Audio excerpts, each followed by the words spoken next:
Richard Montgomery stood at the floor-to-ceiling windows of his penthouse office, watching the city sprawl beneath him like a kingdom he had conquered. At 52, he commanded a business empire worth billions, with hotels, restaurants, and real estate ventures spanning 3 continents. His name appeared on Forbes lists and politicians sought his endorsement.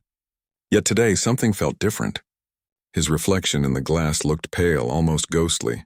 The morning had started like any other. Richard woke in his marble-floored mansion, surrounded by luxury that most people could only dream of.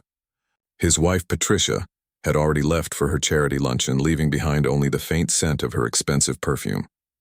Their marriage had become more of a business arrangement over the years, 2 successful people sharing a beautiful house but little else. As Richard made his way to the dining room, he noticed his legs felt heavier than usual. The grand staircase, which he usually descended with confident strides, seemed longer today. He dismissed the feeling, attributing it to stress from the upcoming merger that could add another $100 million to his net worth. Martha, his housekeeper and cook, had prepared his usual breakfast: scrambled eggs with truffle oil, artisanal toast, fresh fruit, and imported coffee. She had worked for the Montgomery family for 15 years, arriving each morning at 6 sharp and leaving after dinner was served. Richard barely acknowledged her presence anymore. To him, she was simply part of the household machinery that kept his life running smoothly. Martha was a woman in her early 60s, with kind eyes and graying hair that she kept neatly pulled back. She had raised 4 children of her own while working for wealthy families, sending each of them to college with her modest savings. Her hands showed the wear of decades of hard work, but her spirit remained strong. She took pride in her cooking, always ensuring every meal was perfectly prepared. As Richard sat at the long mahogany table, Martha served his breakfast with her usual quiet efficiency. "Good morning, Mr. Montgomery," she said softly, as she did every day. He grunted in response, already absorbed in reading financial reports on his tablet. The numbers looked good, very good. Another successful quarter was coming to a close. He ate quickly, barely tasting the expensive ingredients. Business was his passion, and food was merely fuel for the machine of his ambition. Halfway through the meal, he felt a strange sensation in his stomach, a subtle nausea that made him pause. He looked down at his eggs, wondering if something was off, but they looked perfect as always. "Martha," he called out, his voice carrying the authority of someone accustomed to being obeyed immediately. She appeared from the kitchen, wiping her hands on her apron. "Yes, Mr. Montgomery. Is there something different about the eggs today?" he asked, pushing the plate slightly away from him. Martha looked genuinely puzzled. "No, sir. Same as always. Free-range eggs from the organic farm, prepared exactly how you like them." Her voice carried a note of concern that Richard didn't notice.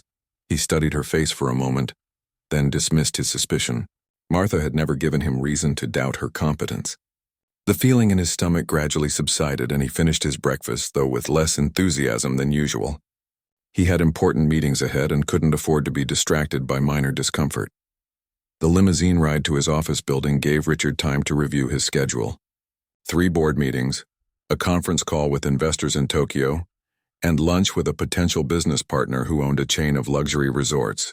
It was the kind of day that energized him, filled with opportunities to expand his empire further. His office occupied the entire top floor of a gleaming skyscraper in the heart of the financial district. The space was designed to intimidate and impress, with contemporary art worth millions adorning the walls and furniture that cost more than most people's annual salary. Richard's assistant Jennifer had already arranged his morning coffee and the stack of documents requiring his signature. The first meeting went well.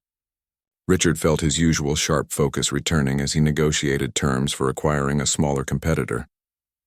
His team of lawyers and accountants had done their homework, and the deal would eliminate a rival while adding valuable properties to his portfolio.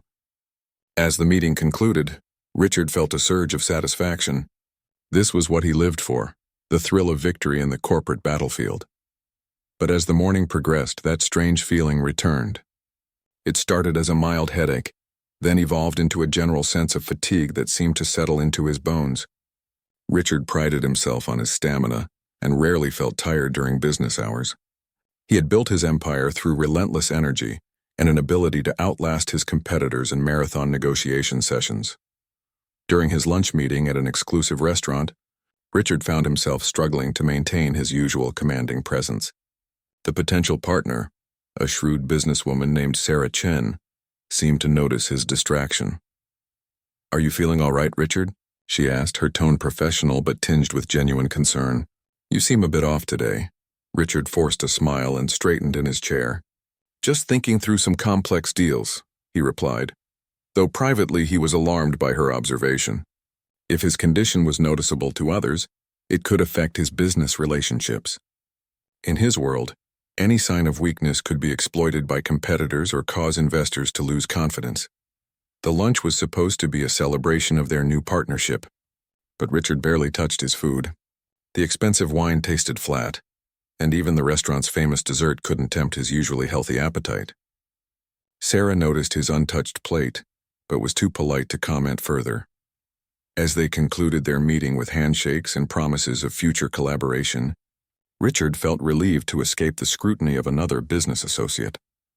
The drive back to his office gave him time to think. Maybe he was pushing himself too hard. The stress of managing a billion-dollar empire was enormous, and perhaps his body was finally sending him warning signals. But Richard Montgomery hadn't built his fortune by giving in to weakness or making excuses. He would power through whatever this was, just as he had overcome every other obstacle in his path to success. After all, he had never been seriously ill in his life, and his annual physical exams always came back perfect. This was probably nothing more than a temporary setback that would resolve itself with time and determination. The pattern continued for several days, each morning bringing the same unsettling routine.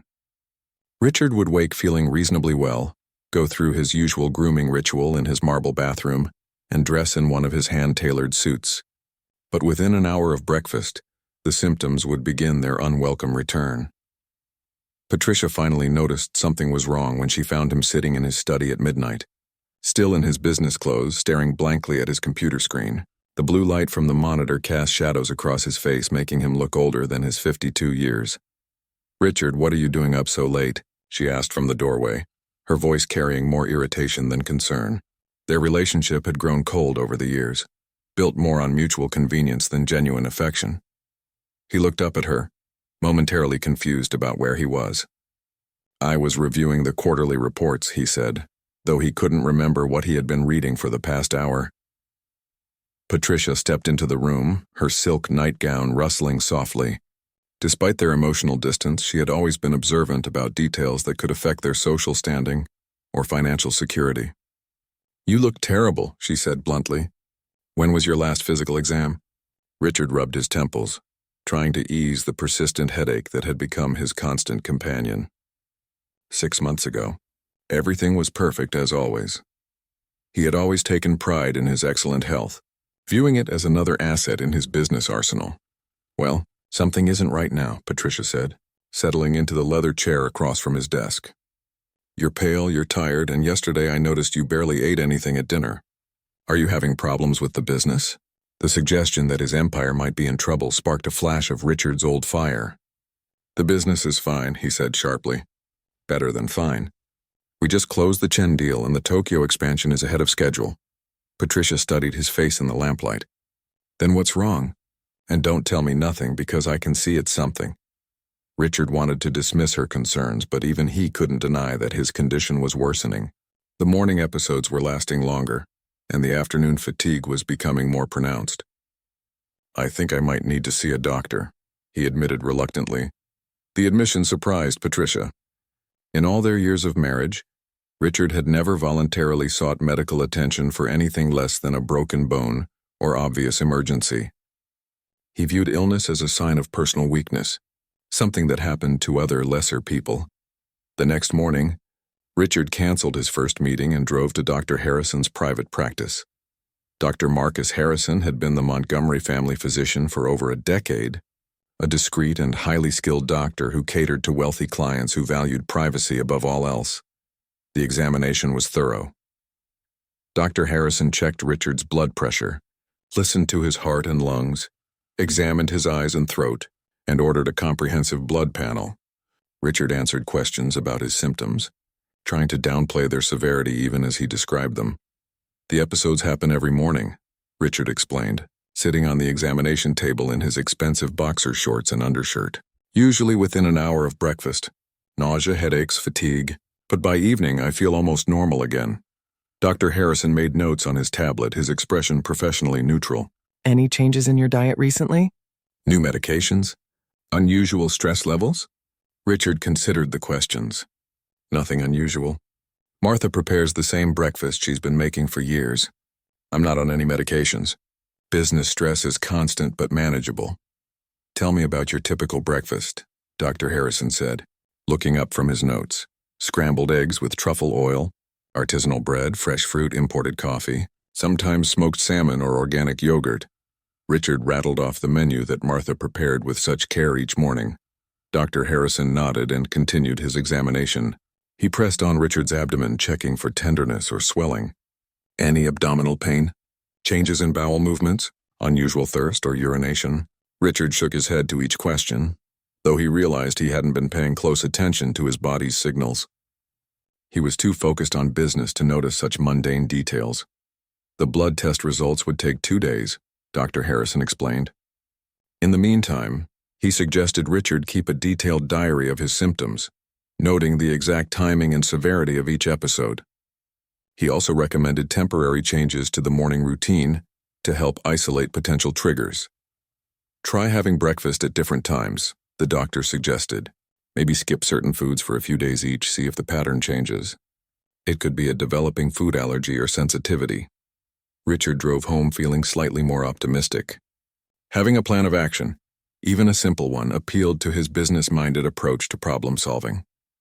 He would treat this health issue like any other challenge, gathering data and methodically eliminating variables until he found the solution. That evening, he sat down with Martha to discuss modifying his breakfast routine. She listened attentively as he explained the doctor's suggestions, her weathered hands folded in her lap. "Of course, Mr. Montgomery," she said when he finished. "I'll prepare whatever you think might help. Maybe we start with plain oatmeal tomorrow, something very simple." Richard agreed, though the thought of plain oatmeal instead of his usual elaborate breakfast felt like a significant sacrifice. He was accustomed to the finest ingredients prepared to perfection, and the idea of eating bland food seemed almost insulting. Martha's expression showed genuine concern as she asked, "Have you been feeling unwell for long? I noticed you haven't been finishing your meals lately." Her observation surprised Richard. He hadn't realized that Martha paid such close attention to his eating habits. To him, she was simply a background figure in his daily routine, someone who performed necessary tasks without requiring his attention. "A few weeks," he admitted. "The doctor thinks it might be something I'm eating." Martha nodded slowly. "I'll be extra careful with everything," she promised. "Check all the ingredients, make sure everything is fresh. We'll figure this out." Her use of "we" struck Richard as odd. He wasn't accustomed to household staff speaking as if they were partners in solving his problems. But something in Martha's tone suggested a level of personal investment in his well-being that he hadn't expected. That night, Richard implemented Dr. Harrison's suggestion and began keeping a detailed symptom diary. He noted the time he woke up, what he ate when the symptoms began, their severity on a scale of 1 to 10, and when they subsided. The methodical approach felt familiar and comforting, like preparing for a crucial business presentation. As he lay in bed, Richard reflected on the strange turn his life had taken. Just a few weeks ago, his biggest concerns had been quarterly profit margins and expansion strategies. Now he was worried about whether his breakfast might be making him sick. The irony wasn't lost on him that a man who controlled a billion-dollar empire couldn't control what was happening inside his own body. Patricia was already asleep beside him, her breathing steady and peaceful. Their king-sized bed felt enormous, with each of them occupying their separate sides like neighbors who happened to share the same address. Richard wondered if his illness might bring them closer together, or if she would simply see it as an inconvenience that interfered with their carefully structured lives. The experiments with his breakfast began the next morning. Martha served him plain oatmeal with a drizzle of honey, along with herbal tea instead of his usual imported coffee. Richard ate the simple meal without complaint, though it felt like a dramatic step down from his customary luxury. For the first time in weeks, the symptoms seemed less severe. The nausea was still there, but milder, and the headache felt more like pressure than the sharp pain he had been experiencing. Richard noted these details carefully in his diary, feeling hopeful that they were on the right track. Dr. Harrison called that afternoon with the initial blood test results. "Everything looks normal," he reported.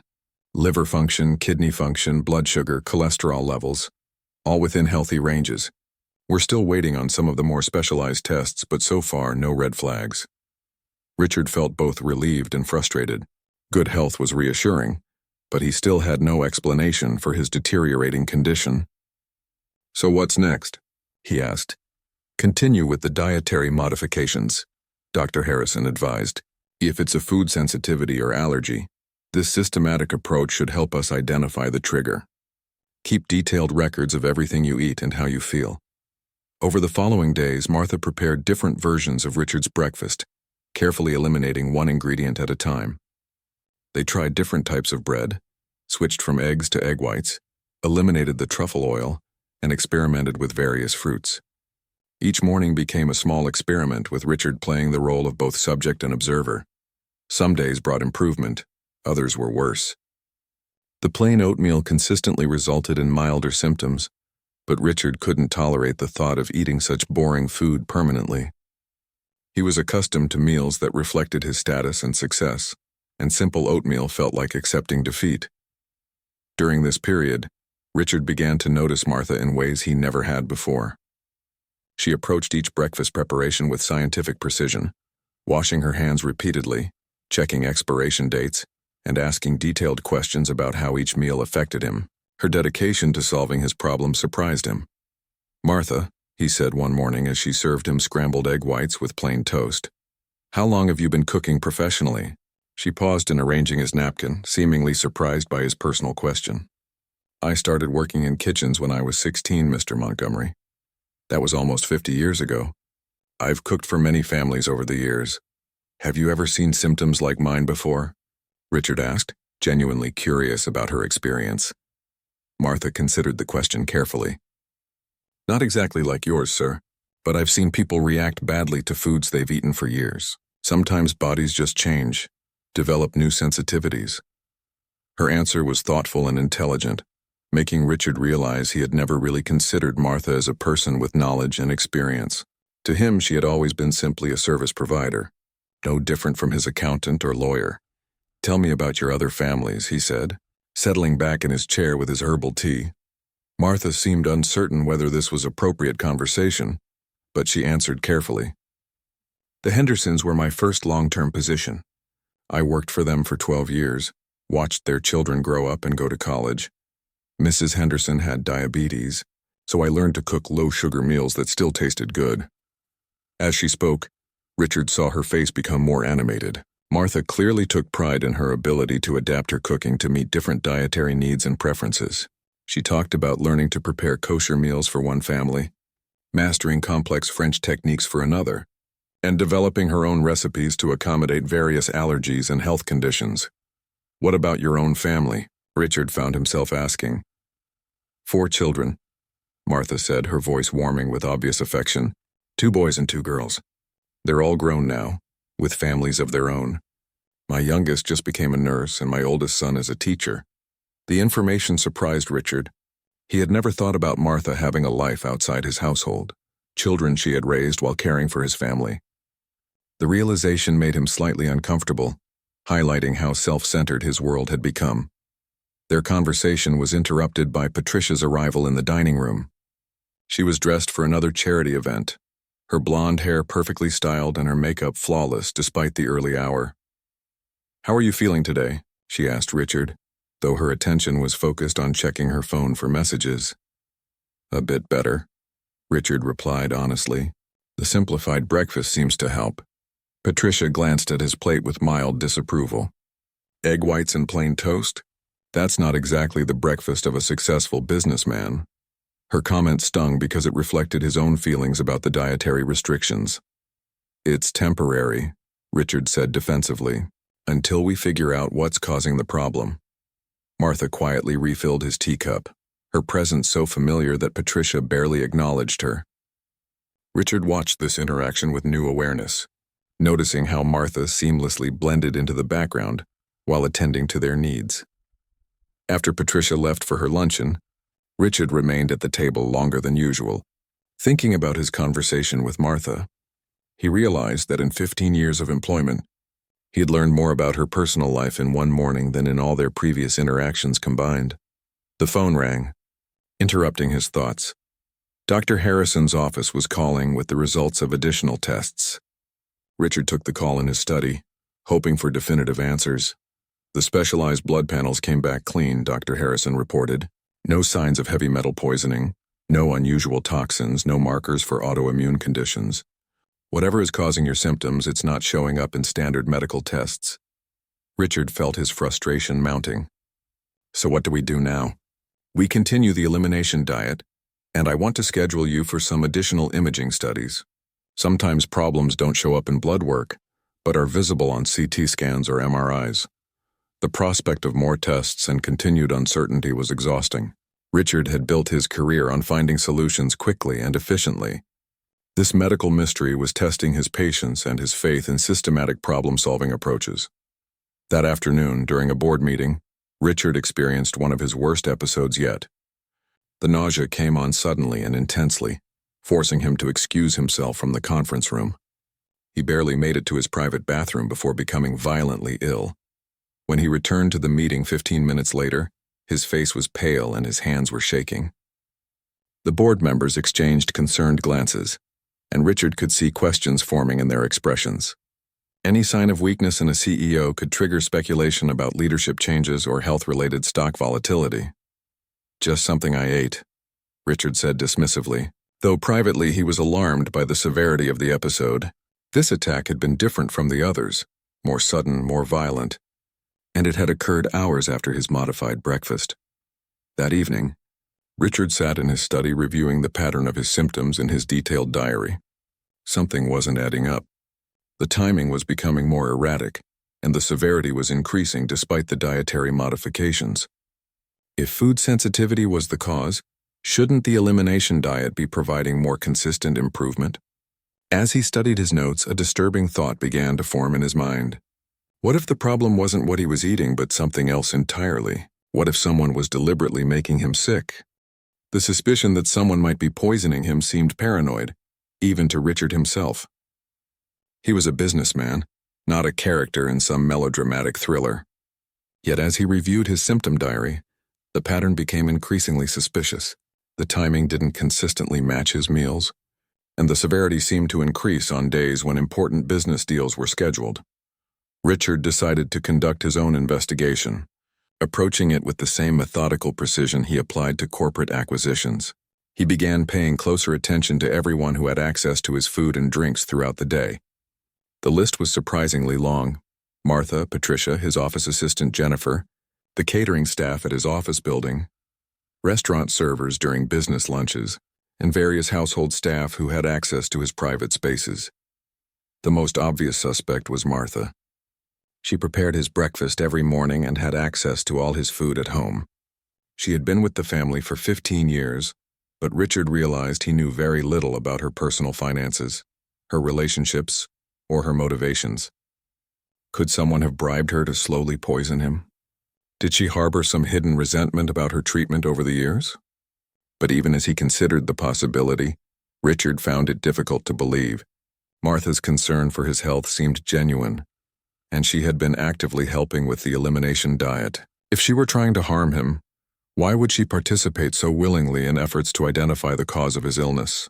Patricia was another possibility, though the motive would likely be financial. Their prenuptial agreement was ironclad, giving her very little in case of divorce but making her his primary beneficiary if he died. She had always lived an expensive lifestyle, funding her charity work and social activities through his wealth.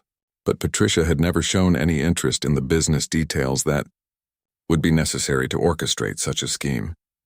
Richard's paranoia grew, stronger when he experienced another severe episode during a crucial negotiation with potential investors from Germany.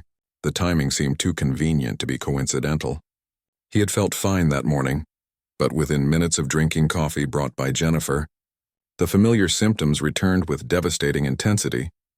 He excused himself from the meeting, claiming an urgent phone call, and spent 20 minutes in his private bathroom fighting waves of nausea and dizziness. When he returned, his appearance was so obviously compromised that the German investors suggested postponing their discussion until he felt better. The delay could cost him millions if they decided to invest elsewhere. That evening, Richard made a decision that felt both necessary and deeply unsettling. He would secretly test his food and drinks for foreign substances. It seemed like the plot of a paranoid thriller, but he could think of no other way to get answers. He contacted a private laboratory that specialized in toxicology testing, using a false name and paying with cash to maintain anonymity. The lab could test food samples for a wide range of poisons, from common household chemicals to sophisticated pharmaceutical compounds. Richard arranged to have samples picked up from a location away from his home and office. Beginning the next morning, Richard began carefully collecting samples of everything he consumed. He used small vials that he kept hidden in his briefcase, discreetly saving portions of his breakfast, coffee, water, and any other food or drink throughout the day. The process made him feel like a spy in his own life. Martha noticed his changed behavior but interpreted it differently. "Mr. Montgomery," she said as she served his modified breakfast, "you seem very stressed lately. Maybe the illness is making you worry too much." Her observation was perceptive. Richard was stressed, but not just about his health. The possibility that someone close to him might be systematically poisoning him was creating a level of paranoia he had never experienced. He found himself studying the faces of people around him, looking for signs of guilt or deception. "I'm fine," he told Martha, though his tone was sharper than necessary. "Just focused on getting better." Martha nodded but looked hurt by his harsh response. Richard noticed her reaction and felt a pang of guilt. If Martha was innocent, then his suspicion was unfairly punishing someone who had served his family faithfully for 15 years. The laboratory results took 3 days. Richard paced his office like a caged animal, canceling meetings and avoiding business lunches until he had answers. When the call finally came, he answered on the first ring. "Mr. Smith," the lab technician asked, using the false name Richard had provided. "Yes," Richard said, his heart pounding. "We've completed our analysis of your samples. I'm afraid we found something unusual." Richard gripped the phone tighter. "What did you find?" "Small amounts of digitalis in several samples. It's a cardiac medication, but in these concentrations it could definitely cause the symptoms you described: nausea, fatigue, dizziness. The levels weren't high enough to be immediately dangerous, but consistent exposure could cause serious health problems." Digitalis. Richard knew the name from news stories about poisoning cases. It was derived from foxglove plants and was sometimes used in heart medications, but in the wrong doses it could be deadly. Someone was indeed poisoning him, slowly and systematically. "Which samples contained the digitalis?" Richard asked, trying to keep his voice steady. "Primarily the coffee samples and one of the water samples. The food samples were clean. Coffee." Richard thought about who had access to his coffee throughout the day. Martha prepared it at home, Jennifer brought it to him at the office, and various restaurant staff served it during business meals. The poisoning was happening in multiple locations, which suggested either a very sophisticated operation or someone with access to his routine throughout the day. After ending the call, Richard sat in his office chair, staring out at the city skyline while processing this information. Someone was trying to kill him, or at least make him seriously ill. The realization was both terrifying and infuriating. He had built his empire through fierce competition, but this felt different, personal and cowardly. His first instinct was to call the police, but Richard hesitated. A criminal investigation would become public, potentially damaging his business relationships and stock prices. Corporate rivals and media outlets would have a field day with news that a prominent businessman was being poisoned. The scandal could destroy everything he had built. Instead, Richard decided to conduct his own investigation. He would identify the poisoner and deal with them privately, protecting both his health and his reputation. It was a dangerous decision, but Richard had never backed down from a challenge, even one that threatened his life. That evening, he arrived home with new awareness of everyone around him. Patricia greeted him with her usual distracted kiss on the cheek, asking about his day while scrolling through messages on her phone. Martha served dinner with her characteristic quiet efficiency, asking if he needed anything else before retiring to the kitchen. Richard studied both women carefully, Looking for any sign that one of them was harboring deadly intentions, Patricia seemed genuinely absorbed in planning an upcoming charity gala, discussing details about flower arrangements and guest lists. Martha appeared tired but concerned about his continued health problems, but appearances could be deceiving. Richard had learned in business that the most dangerous opponents often wore the most innocent faces. Someone in his inner circle was systematically poisoning him, and he was determined to discover their identity before they succeeded in their apparent goal of destroying his health or ending his life. As he lay in bed that night, Richard realized that his comfortable, predictable world had become a dangerous place where anyone could be an enemy. The thought made sleep nearly impossible, but it also ignited a familiar fire in his chest.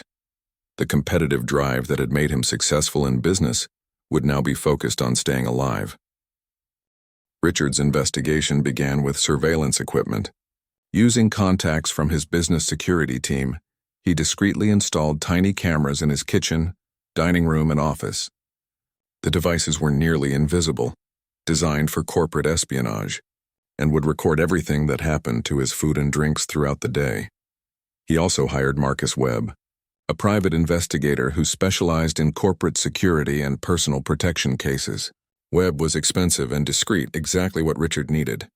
During their first meeting in an anonymous hotel room, Webb listened carefully to Richard's suspicions and evidence.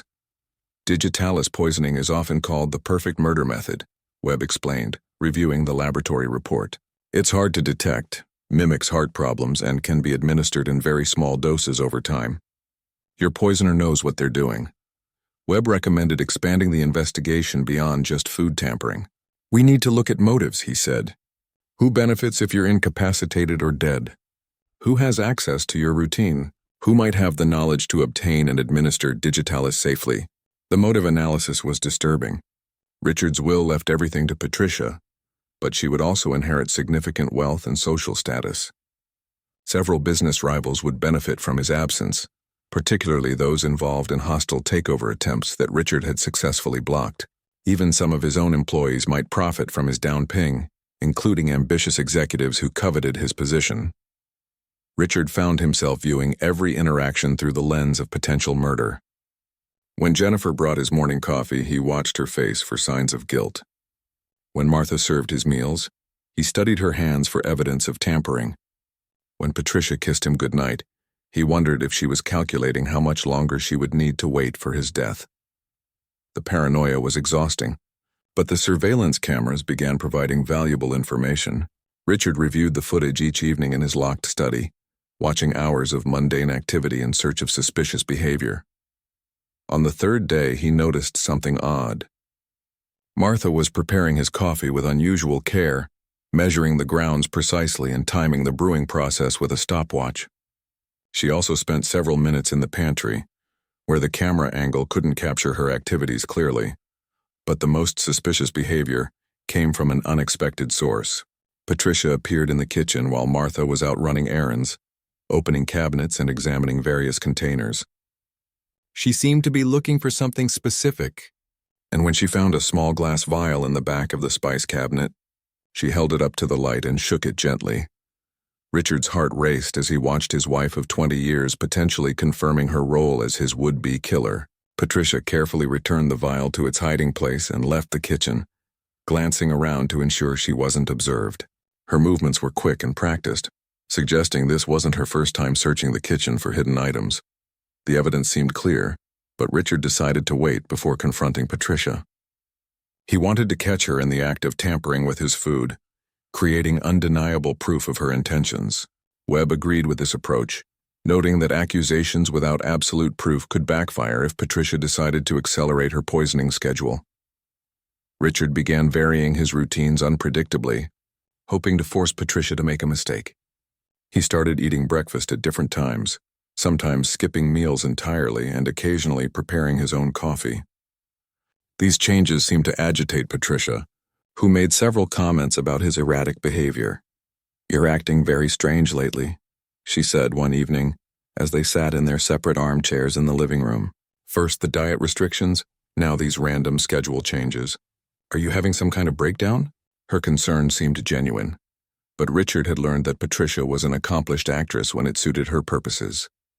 She could cry on command at charity events and charm potential donors with practiced sincerity. Deceiving him about murder would be well within her capabilities. "I'm just trying to narrow down what's making me sick," Richard replied carefully, watching her face for reactions. "Well, maybe you should see a psychiatrist," Patricia said, returning her attention to her tablet. "All this paranoid behavior isn't healthy." The word paranoid hit Richard like a physical blow. Was Patricia trying to gaslight him, making him doubt his own sanity? The technique would be brilliant. If she could convince everyone that his accusations of poisoning were delusional, she could continue her plan without interference. That night, Richard made a decision that felt necessary but dangerous. He would confront Martha directly about what she might know. If Patricia was using digitalis hidden in the kitchen, Martha might have noticed unusual activities or substances she couldn't identify. Martha's cooperation could provide the final evidence needed to expose Patricia's deadly scheme. The next morning, Richard waited until Patricia left for her yoga class before approaching Martha in the kitchen. She was preparing his simplified breakfast, moving with her usual efficient grace around the familiar space. "Martha," Richard began carefully, "I need to ask you about something serious." She turned to face him, her expression immediately concerned. "Of course, Mr. Montgomery, what is it?" "Have you noticed anyone going through the kitchen cabinets recently? Anyone looking for things they shouldn't be looking for?" Martha's face showed genuine confusion. "I don't understand. What kind of things?" Richard studied her reaction carefully. Either Martha was an exceptional actress, or she truly didn't know about Patricia's nocturnal searches. "Small bottles, vials, anything that doesn't belong in a normal kitchen." "Well," Martha said slowly, "Mrs. Montgomery does come into the kitchen sometimes when I'm not here. But she's always done that. It's her kitchen too." Richard pressed further. "Have you ever found anything unusual in the cabinets? Small bottles or containers that you didn't put there?" Martha wiped her hands on her apron, clearly uncomfortable with the direction of the conversation. "Mr. Montgomery, I don't like to speak about family matters. It's not my place. This is important, Martha. My health might depend on it." She looked at him for a long moment, as if weighing her loyalty to the family against her concern for his well-being. Finally, she spoke quietly. "There have been some things, small bottles in the back of the spice cabinet. I asked Mrs. Montgomery about them once, and she said they were herbal supplements for her migraines." Richard felt his suspicions crystallizing into certainty. "When did you first notice these bottles?" "Maybe 2 months ago," Martha replied. "Around the time you started feeling sick." The timeline matched perfectly. Richard's symptoms had begun approximately 8 weeks ago, and Patricia's mysterious bottles had appeared at the same time. The evidence was building into an undeniable pattern. "Martha, I need you to do something for me, and I need you to keep it absolutely secret," Richard said, his voice intense with urgency. She nodded, though her expression showed deep concern about whatever he might ask. "I want you to save a sample of my coffee before you serve it to me tomorrow morning. Just a small amount in a clean jar. Can you do that without anyone knowing?" Martha looked frightened by the request, but she agreed. "Is someone trying to hurt you, Mr. Montgomery?" "I think so," Richard admitted. "But I need proof before I can do anything about it." The conversation was interrupted by the sound of Patricia's car in the driveway. Martha quickly returned to her breakfast preparations while Richard pretended to read the morning newspaper. When Patricia entered the kitchen, she seemed cheerful and energetic from her exercise class. "Good morning, darling," she said, kissing Richard's forehead. "How are you feeling today?" "Better," Richard lied, studying his wife's face for any sign of disappointment at his improved condition. Patricia poured herself a cup of coffee from the pot Martha had prepared, drinking it without any apparent concern. If she was poisoning his coffee, she was either very careful about which cup she drank from, or she was using a method that allowed her to avoid the contaminated portions. After Patricia left for another charity meeting, Martha approached Richard again. "Mr. Montgomery," she said quietly, "there's something else you should know." Richard looked up from his barely touched breakfast, his attention fully focused on her words. "Mrs. Montgomery asked me to change your coffee routine last week. She said you were having trouble sleeping and wanted me to switch to a different blend. She gave me specific instructions about how to prepare it." The revelation hit Richard like a physical blow. Patricia hadn't just been hiding poison in the kitchen. She had been directly manipulating his food preparation. She had used Martha as an unwitting accomplice, giving her instructions that would ensure the digitalis was properly administered. "What kind of instructions?" Richard asked, his voice tight with controlled anger. "She wanted me to use a special coffee blend she provided and to prepare it using a specific method. She said it would be easier on your stomach." Martha's voice showed growing alarm as she began to understand the implications of what she was telling him. Richard realized that Martha had been innocently following Patricia's instructions, not knowing that she was participating in a murder attempt. The knowledge made him feel both relieved and furious. Relieved that Martha wasn't a co-conspirator, and furious that Patricia had manipulated a loyal employee into helping with her deadly scheme. "From now on," Richard said firmly, "prepare my coffee the way you always did before Mrs. Montgomery gave you those instructions. Don't use her special blend or her preparation method." Martha nodded quickly, clearly understanding that something very wrong was happening even if she didn't know all the details. That afternoon, Richard called Webb with an update on his findings. The private investigator listened carefully to the new information about Patricia's involvement in changing the coffee preparation routine. "We're getting close," Webb said, "but we need to catch her in the act. Video evidence of her tampering with your food would be enough to involve law enforcement." They arranged for additional surveillance equipment to be installed in the kitchen pantry, where Patricia seemed to be hiding her poison supplies. Webb also recommended that Richard start documenting everything in writing, creating a paper trail that could be used as evidence if the situation escalated. As Richard hung up the phone, he realized that his comfortable life had become a deadly game of cat and mouse. His wife of 20 years was systematically trying to kill him, using their loyal housekeeper as an unwitting accomplice. The betrayal cut deeper than any business rivalry he had ever faced, striking at the very foundation of his personal life. But Richard Montgomery hadn't built a billion-dollar empire by giving up in the face of adversity. If Patricia wanted to play a deadly game, he would make sure he was the one who emerged victorious. The trap was set for the following morning. Richard had agreed with Webb that they needed video evidence of Patricia actually tampering with his food. The new hidden cameras in the pantry would capture everything, and Richard would pretend to follow his normal routine while secretly monitoring the situation from his study. Richard barely slept that night, his mind racing with plans and contingencies.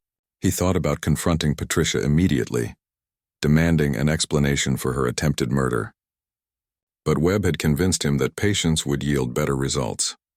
They needed irrefutable evidence that would stand up in court and protect Richard from any counter-accusations.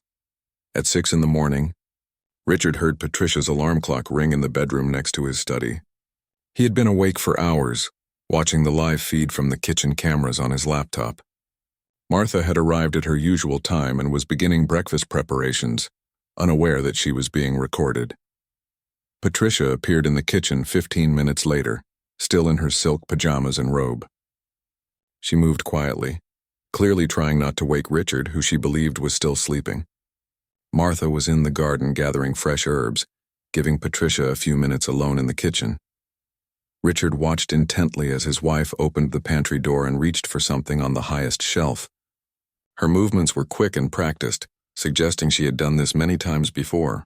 She retrieved a small brown bottle, no bigger than a prescription medication container, and held it carefully in her palm. The camera angle was perfect. Richard could see Patricia's face clearly as she unscrewed the tiny cap and measured out several drops of clear liquid onto a spoon. Her expression was calm and focused, showing no signs of guilt or hesitation. This was routine for her, as normal as putting cream in coffee. Patricia moved to the coffee maker where Martha had already prepared Richard's morning brew. She stirred the digitalis into the pot with a small spoon, then washed the spoon thoroughly and returned it to its proper place. The entire process took less than 2 minutes. When Martha returned from the garden, Patricia was sitting casually at the kitchen counter, scrolling through her phone as if she had just come downstairs for her own morning coffee. Her acting was flawless, the picture of an innocent wife starting her day. Richard's hands were shaking as he saved the video file to multiple locations. The evidence was undeniable. Patricia had deliberately poisoned his coffee, using a method that ensured Martha would serve it to him without suspicion. The betrayal was complete and documented, But instead of relief, Richard felt a crushing sadness. This woman had shared his bed for 20 years, attended countless social events by his side, and presented herself to the world as his loving partner. Now he had proof that she had been slowly killing him, probably for months, maybe longer. His phone buzzed with a text from Patricia. "Good morning, darling. I'm having breakfast with the charity committee. See you tonight. Hope you feel better today." The casual normalcy of the message, sent just minutes after poisoning his coffee, was chilling in its calculated deception. Richard called Webb immediately, his voice tight with controlled anger. "I have it. Video evidence of her putting poison in my coffee this morning." "Don't drink the coffee," Webb warned urgently, "and don't confront her yet. We need to involve law enforcement now, but we have to do this carefully to protect you." Webb arranged to meet with Detective Sarah Chen, a specialist in domestic crimes who had experience with poisoning cases. She agreed to review the evidence that afternoon in Webb's office, away from any location where Patricia might observe their meeting. Meanwhile, Richard had to continue his normal routine to avoid alerting Patricia that her scheme had been discovered. He went downstairs for breakfast, where Martha served his poisoned coffee with her usual care and attention. "Good morning, Mr. Montgomery," Martha said warmly. "I prepared your coffee the old way, like you asked." Richard looked at the innocent woman who had unknowingly been serving him poison for weeks, following Patricia's deadly instructions. Martha had been as much a victim in this scheme as Richard himself, manipulated by someone she trusted and respected. "Martha," Richard said carefully, "I need you to know that you've done nothing wrong. Nothing that's happened to me is your fault." She looked confused by his statement, but nodded politely. Richard poured his coffee down the sink when she wasn't looking, claiming his stomach was too unsettled for caffeine. The meeting with Detective Chen that afternoon was both validating and terrifying. She reviewed the video evidence with professional detachment, taking notes and asking technical questions about the timeline and Richard's symptoms. "This is definitely attempted murder," she confirmed. "The premeditation is clear, and the method shows sophisticated knowledge of how digitalis works. Your wife has been systematically poisoning you for at least 2 months, possibly longer." Detective Chen explained the legal process that would follow.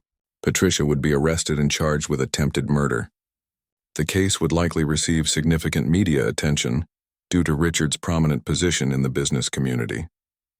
There would be a trial, and Richard would need to testify about his symptoms and the investigation. "Are you prepared for your private life to become public?" Detective Chen asked. Poisoning cases involving wealthy couples always attract intense media coverage. Richard had been dreading this aspect of the situation. His business empire depended partly on public confidence in his leadership and stability. A scandal involving his wife's attempt to murder him could affect stock prices, investor confidence, and business relationships. But the alternative was allowing Patricia to continue her murder attempts until she succeeded. "I understand the risks," Richard said firmly, "but I can't let her keep trying to kill me." Detective Chen scheduled Patricia's arrest for the following morning, when she would be at her yoga class. The timing would minimize the chance of a public scene and give Richard time to prepare for the media storm that would follow. That evening, Richard sat across from Patricia at their dining room table, sharing what would likely be their last meal together as husband and wife. She was animated and cheerful, discussing plans for an upcoming charity auction that would raise money for children's hospitals. "I've been thinking," Patricia said as Martha served their dessert, "maybe we should take a vacation when you're feeling better. Somewhere tropical, just the two of us. It's been years since we had real time together." The suggestion was both ironic and grotesque. Patricia was planning romantic getaways while simultaneously planning Richard's death. Her ability to compartmentalize these contradictory intentions was almost admirable in its complete lack of conscience. "That sounds nice," Richard replied, playing his role in the charade one last time. After dinner, Patricia kissed him goodnight with what seemed like genuine affection. "I love you, Richard," she said softly. "I hope you know that, even when I seem distracted with other things." Richard looked into her eyes, searching for any sign of the woman he thought he had married. But all he could see was the calculated performance of someone who had been deceiving him for months, possibly years. "I love you too," he lied, the words tasting bitter in his mouth. As Patricia headed upstairs to bed, Richard retreated to his study to prepare for the storm that would begin tomorrow. By this time tomorrow evening, his wife would be in jail, his marriage would be over, and his private life would be dissected in newspapers around the world. But he would be alive, and Patricia's deadly deception would finally be exposed. For someone who had built his success on uncovering the truth behind complex business deals, there was a certain satisfaction in finally solving the most personal and dangerous mystery of his life. Richard spent the night in his study, unable to bear the thought of sleeping next to someone who had been trying to kill him. Tomorrow would bring justice, but tonight, he could only wait and reflect on how completely he had misjudged the person closest to him. The morning of Patricia's arrest, Richard woke at dawn in his study chair, his neck stiff and his mind heavy with the knowledge of what was about to unfold. He had barely dozed during the night, too anxious about the day ahead to find real sleep. Through his window, he watched the sun rise over the city he had helped shape through decades of business deals and development projects. At 8 o'clock, Patricia left for her yoga class as she did every Tuesday morning. She kissed Richard goodbye with her usual casual affection, completely unaware that Detective Chen and 2 other officers were waiting in an unmarked car 3 blocks away, ready to follow her to the studio and make the arrest in a private setting. Richard had requested that Patricia be arrested away from their home to protect Martha from witnessing the traumatic scene. Martha had been an innocent victim in Patricia's scheme, manipulated into participating without understanding the deadly nature of her actions. She deserved to learn the truth gently, not through the shock of seeing her employer arrested for attempted murder. 20 minutes after Patricia left, Richard's phone rang. Detective Chen's voice was professional but compassionate. "It's done. Mrs. Montgomery is in custody." She seemed genuinely surprised by the arrest, but she didn't resist. "Her lawyer should be contacting you soon." The news should have brought relief, but Richard felt only emptiness. 20 years of marriage had ended with handcuffs and charges of attempted murder. The woman he had built a life with, shared holidays and anniversaries with, had been systematically trying to kill him for months. Martha arrived for work at her usual time. Unaware of the morning's dramatic events, Richard met her in the kitchen, where she began preparing breakfast with her characteristic efficiency and care. The familiar routine felt surreal given everything that had changed in the past few hours. "Martha," Richard said gently, "I need to tell you something important. Mrs. Montgomery won't be coming home today." She looked up from arranging fresh fruit on his plate, her expression immediately concerned. "Is she all right? Has something happened?" Richard had rehearsed this conversation in his mind, but finding the right words proved difficult. How do you tell someone that they've been unknowingly helping with a murder attempt? "She's been arrested," Richard said simply, "for trying to poison me." Martha's face went through a series of emotions: confusion, disbelief, and finally, horrified understanding. The fruit knife slipped from her hand and clattered onto the counter. "The coffee," she whispered, her voice barely audible. "The special blend she wanted me to use." "You didn't know," Richard said firmly. "She tricked you into helping her. You're as much a victim in this as I am." Martha sank into one of the kitchen chairs, her hands trembling as she processed the information. "I've been poisoning you," she said, tears beginning to form in her eyes. "All these weeks I've been making you sick." "No," Richard said, moving to sit beside her. "Patricia was poisoning me. She used your coffee as the delivery method, but you had no way of knowing what she was doing." For the first time in 15 years of working together, Richard saw Martha as a complete person, rather than just an employee. She was a woman with her own feelings and concerns, someone who took pride in her work and genuinely cared about the family she served. Patricia's betrayal had wounded Martha almost as deeply as it had wounded Richard. "What will happen to her?" Martha asked, wiping her eyes with her apron. "There will be a trial," Richard explained. "She'll probably go to prison for a very long time." The phone rang, interrupting their conversation. Richard's lawyer was calling with news that Patricia's attorney wanted to arrange a plea bargain. Apparently, faced with the video evidence and the prospect of a very public trial, Patricia was willing to admit guilt in exchange for a reduced sentence. Richard wasn't sure how he felt about avoiding a trial. Part of him wanted Patricia's crimes exposed publicly, to vindicate his suspicions and reveal the truth about their marriage.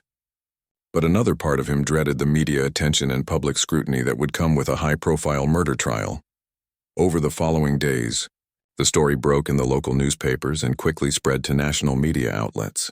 Prominent businessman's wife arrested for poisoning became headline news, with reporters camping outside Richard's office building and home, seeking comments and trying to photograph him looking appropriately victimized. The business impact was immediate but manageable. Richard's stock prices dropped initially as investors worried about leadership stability and potential civil lawsuits. But when the full story emerged, including Richard's methodical investigation and the clear evidence of Patricia's guilt, public opinion shifted in his favor. He was seen as a victim who had fought back intelligently against a calculated attempt on his life. Martha became an unexpected hero in the media coverage. Her unwitting role in the poisoning, combined with her genuine distress when she learned the truth, made her a sympathetic figure. Several news outlets interviewed her about her 15 years with the Montgomery family, and she spoke eloquently about her shock and regret at being manipulated. "I trusted Mrs. Montgomery completely," Martha told one reporter. "When she asked me to change how I prepared Mr. Montgomery's coffee, I thought she was trying to help with his stomach problems. I never imagined she was trying to hurt him." The interview helped humanize the story and showed the broader impact of Patricia's crimes. She hadn't just attempted to murder her husband, she had destroyed the trust and stability of everyone in their household. Patricia ultimately accepted a plea bargain that sentenced her to 25 years in prison, without possibility of parole. During the brief court hearing where she entered her guilty plea, she made a statement that shocked everyone present. "I never intended to kill Richard," she claimed, her voice steady but her hands shaking. "I only wanted to make him sick enough that he would slow down, spend more time at home, pay more attention to our marriage. The doses were supposed to be small, controlled. I was trying to save our relationship." Richard sat in the courtroom listening to this explanation with a mixture of anger and disbelief. Even when confessing to attempted murder, Patricia was portraying herself as a victim of their troubled marriage. She was claiming that systematic poisoning had been an act of love rather than greed or hatred. Detective Chen later explained that this type of rationalization was common among domestic poisoners. "They convince themselves that their motives are benevolent," she said. But the evidence clearly shows that Mrs. Montgomery was increasing the doses over time. "If you hadn't discovered what she was doing, the poisoning would have eventually killed you." With Patricia sentenced and the legal proceedings concluded, Richard faced the challenge of rebuilding his life. The attempted murder had changed his perspective on everything from business priorities to personal relationships.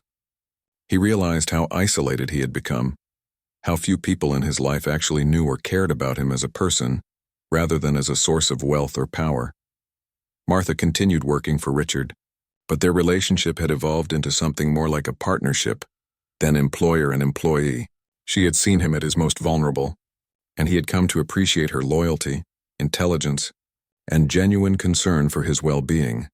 "Mr. Montgomery," Martha said one morning as she served him breakfast in the kitchen where Patricia had once prepared poison, "are you going to be all right living in this house? There are so many memories here." Richard considered her question while sipping coffee that he could now trust completely. The mansion held 20 years of memories, most of them now tainted by the knowledge of Patricia's deception.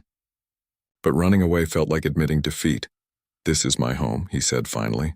"Patricia's actions don't change that. Besides, I have good memories here too, including the way you've taken care of this family all these years." Martha smiled, the first genuinely happy expression Richard had seen from her since Patricia's arrest. "Then I'll stay too if you'll have me. Someone needs to make sure you eat properly and don't work yourself to death." As Richard looked around the kitchen where he had almost been murdered, he realized that Martha's presence had transformed the space from a place of betrayal back into a place of care and nourishment.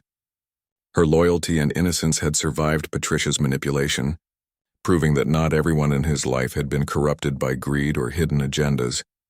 The experience had taught Richard valuable lessons about trust, relationships, and the importance of paying attention to the people who truly matter. His health recovered completely once the poisoning stopped, but his perspective on life had been permanently changed by his brush with death and betrayal. Martha continued to prepare his breakfast each morning, but now their conversations included genuine interest in each other's lives, families, and concerns. Richard had finally learned to see the people around him as complete human beings, rather than simply roles in the machinery of his success. The tycoon who had almost been killed by someone he trusted most had emerged stronger, wiser, and surprisingly, more human than he had been before his world was turned upside down by the discovery that his wife was slowly poisoning him with every meal.